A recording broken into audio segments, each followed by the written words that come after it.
Title: We entered California's deadliest prison, Pelican Bay's hidden violence. Help this channel grow. Like the video, leave a comment, and subscribe for more stories. This helps us a lot. Thank you. The story begins. The prison built to end violence. The fog rolled in thick over the Northern California coastline, swallowing the razor-wire silhouettes of Pelican Bay State Prison. From above, it looked less like a correctional facility and more like a military fortress dropped in the middle of nowhere, a maze of concrete, steel, and silence. The sound of waves crashing on the nearby Crescent City shore barely reached its walls. Inside, silence ruled, until it didn't. Just past midnight, deep inside the security housing unit, known to guards and inmates alike as the SHU, a sudden scream shattered the calm. The overhead lights flickered. The corridor came alive with the echo of boots pounding against concrete. Guards shouted commands, radios buzzed, and the alarm wailed across the blocks. When officers reached the cell, one inmate was already on the ground, blood pooling beneath his body.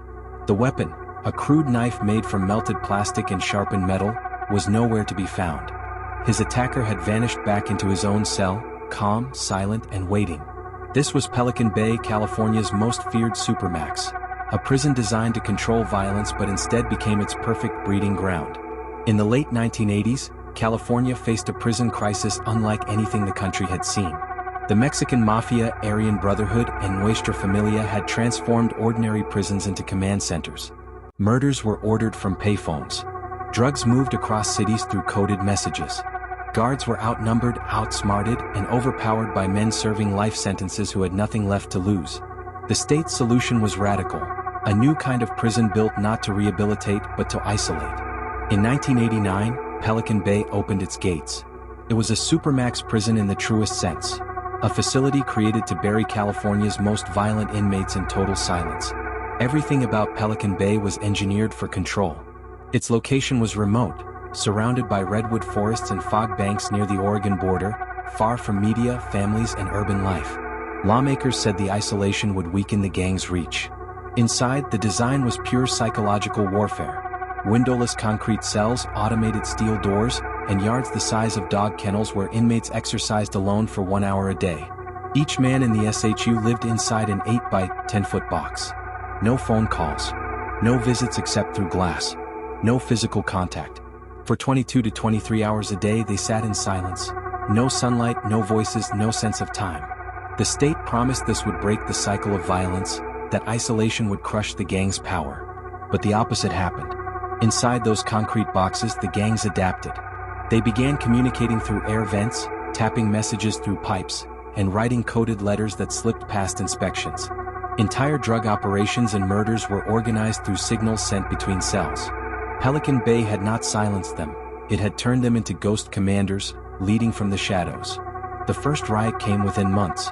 During what was meant to be a controlled yard exercise, the Mexican Mafia and Aryan Brotherhood clashed in an explosion of fists and blades. Guards fired warning shots, then live rounds. Tear gas filled the yard. When it was over, bodies were scattered across the gravel, blood soaking into the dirt. The facility went into lockdown for months. Every movement, every sound was monitored. Inmates were confined longer, visits cut shorter, privileges stripped. But the violence continued. Behind those cold gray doors, inmates learned to make weapons out of plastic spoons, broken pens, and toothbrushes sharpened against the concrete. Each day became a battle for survival. Guards knew that any wrong move, a missed signal, a delayed response, could mean another body on the floor. By the mid-1990s, Pelican Bay's reputation was sealed. It wasn't just California's toughest prison, it was America's most feared. Journalists called it the Alcatraz of the 21st century. But even that comparison felt soft. Alcatraz had sunlight, sea breeze, and human contact. Pelican Bay had none. The security housing unit, meant to control the state's most dangerous men, became a pressure cooker of violence and insanity. Prisoners who spent years inside began to lose their minds. Some screamed through the night. Others refused to speak at all. Guards reported finding men pacing in circles for hours or banging their heads against walls. Then came the scandals, lawsuits from inmates and human rights groups accusing guards of brutality and abuse. Allegations surfaced of officers using attack dogs during searches, firing rubber bullets at close range, and leaving injured men untreated. Federal investigators were forced to step in. For the first time, cameras entered the prison's interior, revealing gray hallways streaked with rust, flickering lights, and endless rows of sealed doors. The public, horrified by what they saw, began asking a question no one had dared before. Was Pelican Bay a solution to violence, or just another form of it? Decades later, the answer remains blurred. Pelican Bay was supposed to be the end of prison chaos, a fortress where crime died. Instead, it became a symbol of how fear, isolation, and control can turn a prison into something far darker than punishment. And yet, the story of Pelican Bay was only beginning. Because in the years that followed, what began as a war on gangs would evolve into something bigger, a battle for the soul of America's prison system. Hunger in the dark, the revolt inside Pelican Bay. The year was 2011, and deep inside the concrete maze of Pelican Bay, silence had taken on a new form. Not the silence of control, but of rebellion. The sound of trays sliding through food slots stopped one morning. One by one, the inmates began pushing them back out, untouched. No yelling, no threats, no violence. Just refusal. It was the only weapon they had left. Across the security housing unit, men who hadn't spoken face-to-face in decades united without ever seeing each other. The hunger strike had begun. 4 years, the SHU, a place meant to isolate California's most dangerous criminals, had become something even more sinister, a living tomb. Prisoners spent decades in total isolation, locked in small cells with no windows and no clocks, unsure if it was day or night. Some had been in solitary for 20 years. Others hadn't touched another human being in so long that they had forgotten the feeling of skin. The state claimed it was necessary, that men in the SHU were gang leaders, too dangerous for general population. But inmates said otherwise. They called it psychological torture. And in 2011, they decided to make the world listen the only way they could, by starving themselves. It started with a small group, prisoners from different races and rival gangs, the Mexican Mafia, Aryan Brotherhood, Black Guerrilla Family, and Nuestra Familia, enemies who had spent decades trying to kill each other. Yet for the first time they stood on the same side. Their demand was simple: end indefinite solitary confinement. As the strike spread, the sound of silence echoed through California's prisons. Within days, more than 6,000 inmates across the state joined.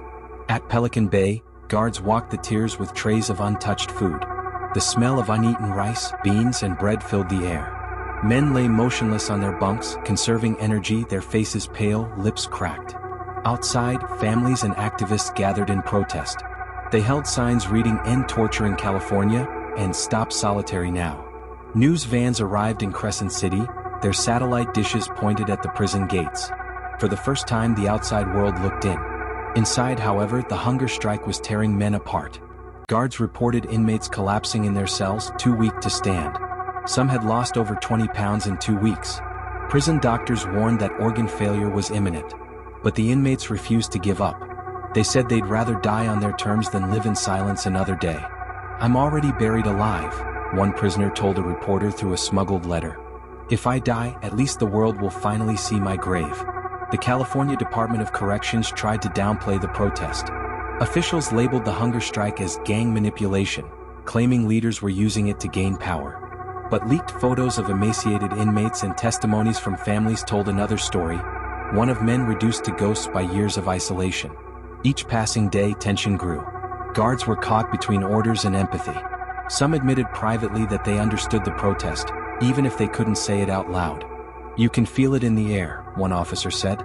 "Something in this place is breaking." Behind the walls, the SHU became a war zone of willpower. Prisoners communicated by tapping Morse code through concrete or yelling through air vents. Every tap, every coded word carried hope and pain. Some men prayed. Others hallucinated. Many simply stared at the walls, waiting for the next tray to slide by. And then, after 3 weeks without food, the state finally responded. California lawmakers announced a review of solitary confinement policies, promising change. It was a small victory, but for the inmates of Pelican Bay, it felt monumental. They began to eat again, slowly, cautiously, breaking their silence with the sound of spoons scraping metal trays.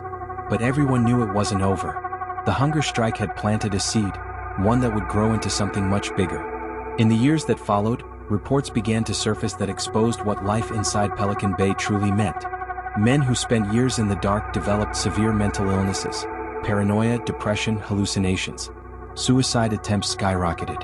Some inmates scratched messages into their walls. Names, dates, and phrases like "still alive," desperate proof of existence. Human rights organizations called the SHU a torture chamber built on American soil. Journalists described it as a place where time dies. Even federal judges began to question whether Pelican Bay's system violated the Eighth Amendment, which prohibits cruel and unusual punishment. But inside the prison, change was slow. Many inmates who joined the hunger strike were punished afterward, losing privileges, being transferred to new cells, or placed under closer watch. The message was clear: protest came with a price. By 2013, a second hunger strike erupted, this one even larger. Nearly 30,000 inmates across California refused food, and once again the epicenter was Pelican Bay. The world was watching now. International media covered the story. Lawmakers visited the facility. Families outside the gates chanted their loved ones' names. Inside, the men were thinner, weaker, but louder than ever. Through smuggled notes and radio calls, they sent one message that echoed far beyond the prison walls: "We are still human." The strike lasted for 2 months before officials finally agreed to major reforms. The California Department of Corrections announced that indefinite solitary confinement would be reviewed, and prisoners would no longer be held in the SHU solely for alleged gang association. It was a historic moment, not just for Pelican Bay but for the entire American prison system. Yet even with these changes, the damage was done. Decades of isolation had left scars that couldn't be undone. Men who finally stepped into sunlight after 20 years shielded their eyes, trembling. Some could barely speak. Others cried. The hunger strikes of Pelican Bay weren't just protests. They were a mirror, a reflection of a prison built to stop violence that ended up creating it in silence. And while the world celebrated reform, deep inside those concrete walls, something darker was already beginning to stir again. Because freedom, even partial, can reignite old fires. And soon, the prison built to control chaos would face a new wave of violence that would test whether change was ever truly possible. Return to violence, when solitary ends and chaos begins. When the doors of Pelican Bay's security housing unit finally opened, it was supposed to be a victory, a new chapter in America's prison history. Years of protests, lawsuits, and hunger strikes had forced California to confront the system it built. The world applauded. The SHU, once called a tomb for the living, was being dismantled. But no one was ready for what came next. Hundreds of men stepped out of those concrete coffins for the first time in decades. They squinted against the daylight, covering their eyes like creatures emerging from a cave. For some, it was the first time they had felt the sun in over 20 years. Their hands trembled as they touched another human being. A few smiled. Most didn't. Freedom, even inside another prison yard, was overwhelming. The California Department of Corrections began transferring long-term SHU inmates back into general population. On paper, it was reform. In reality, it was a risk unlike any the system had ever faced. Among those released were the leaders of California's most feared prison gangs, men who had spent decades commanding operations from the shadows. Now they were back among their soldiers. For a few weeks it seemed calm. The prison yard buzzed with cautious curiosity. Men walked in tight groups, testing boundaries. Guards watched from towers, their rifles glinting under the gray Crescent City sky. But beneath the surface, tension simmered. Old rivalries don't die, they wait. One afternoon it finally exploded. A yard designed for controlled integration turned into a battlefield. It started with 2 inmates, one Latino, one black, exchanging words. In seconds, the shouting turned to violence. Homemade blades appeared from beneath shirts. Men charged. Guards yelled for them to stop, then fired warning shots. It didn't matter. The air filled with the sound of chaos. Sirens, boots, gunfire, and screams. Dust and blood mixed on the gravel. When the smoke cleared, dozens were injured. One man was dead. Pelican Bay had tried isolation and it failed. Now it tried reintegration, and that too was spiraling into chaos. The prison went back into lockdown. Yard time was canceled. Visits were suspended. Inside the cell blocks, fear returned, but it wasn't the fear of solitary confinement anymore. It was the fear of what came after. In the months that followed, the legacy of the SHU began to haunt every corner of Pelican Bay. Men who had spent decades alone didn't know how to exist around others. They flinched at sudden noises, avoided eye contact, and spoke to themselves in whispers. Guards described them as haunted. Psychologists called it SHU syndrome, a form of trauma caused by prolonged isolation. Some men refused to leave their cells even when the doors opened. Others lashed out violently at the smallest provocation. A few broke down completely, collapsing into tears or silence. The experiment had worked too well. The SHU had reshaped human minds, and once those minds were freed, the result was unpredictable. In 2015, a federal court officially ruled that indefinite solitary confinement violated the Constitution's ban on cruel and unusual punishment. The decision forced California to release hundreds of men back into general population. It was a landmark victory for human rights. But inside Pelican Bay, the system was teetering. The gang networks that had once operated through coded letters were now meeting face-to-face again. Old alliances reignited, power structures reformed, and whispers of revenge spread through the tiers. The same isolation meant to kill gang power had instead preserved it, like a sleeping beast now fully awake. Then came the 2016 riot. It began during a routine morning release. Guards opened the doors to a section of the yard where rival groups were scheduled to exercise separately. But someone made a mistake. Two factions, one linked to the Nuestra Familia, the other to the Aryan Brotherhood, ended up in the same space. Within moments, fists flew. Then knives. Dozens of inmates joined in, some wielding sharpened steel rods, others using broken parts of benches as weapons. Guards opened fire with live ammunition, but the riot didn't stop until the ground was covered in bodies. 9 men were hospitalized. 2 died. The gravel was stained red for days. Pelican Bay was back in the headlines, not as a symbol of reform, but as proof that violence inside the prison was a cycle no policy could break. Outside the walls, Crescent City lived under a strange shadow.